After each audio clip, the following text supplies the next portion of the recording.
organisasi sudah punya rencana bagus, tapi hasilnya tetap nggak maksimal? Kalau iya, mungkin ada satu faktor penting yang belum berjalan dengan baik. Misalnya komunikasi.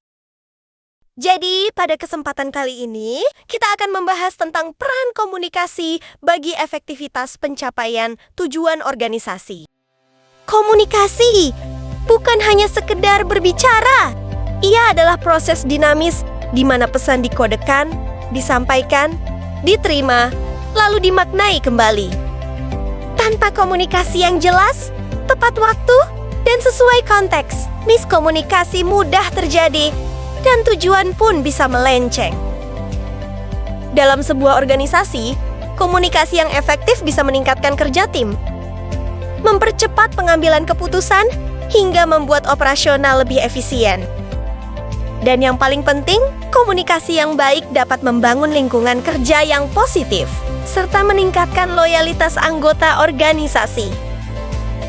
Sederhananya, proses komunikasi itu melewati 6 langkah, mulai dari dorongan ingin menyampaikan pesan, pengkodean, penyampaian pesan dengan saluran, penerimaan pesan, pemaknaan, hingga munculnya umpan balik.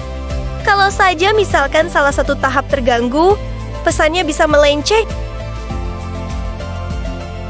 Terdapat 5 faktor utama dalam komunikasi.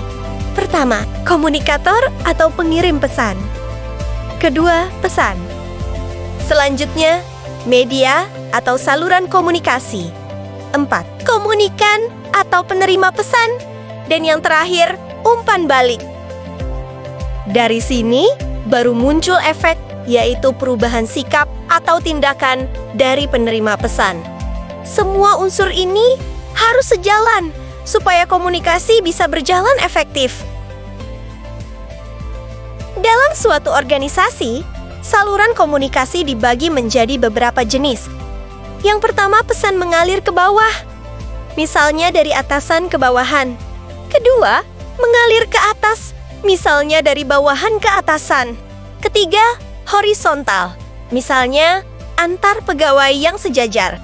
Diagonal, misalnya komunikasi lintas divisi. Dan jangan lupa, ada saluran formal dan informal, yang mana dua-duanya sama-sama penting. Tapi, komunikasi nggak selalu mulus. Ada hambatan manusiawi seperti perbedaan sikap, hambatan semantik, gangguan teknis, kondisi fisik, hingga perbedaan sosial dan cara berpikir. Mengenali hambatan ini adalah langkah pertama untuk memperbaikinya.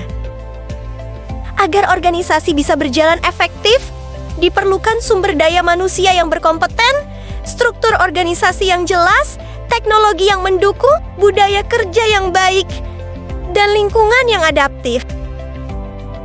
Komunikasi menjadi penghubung dari semua faktor ini.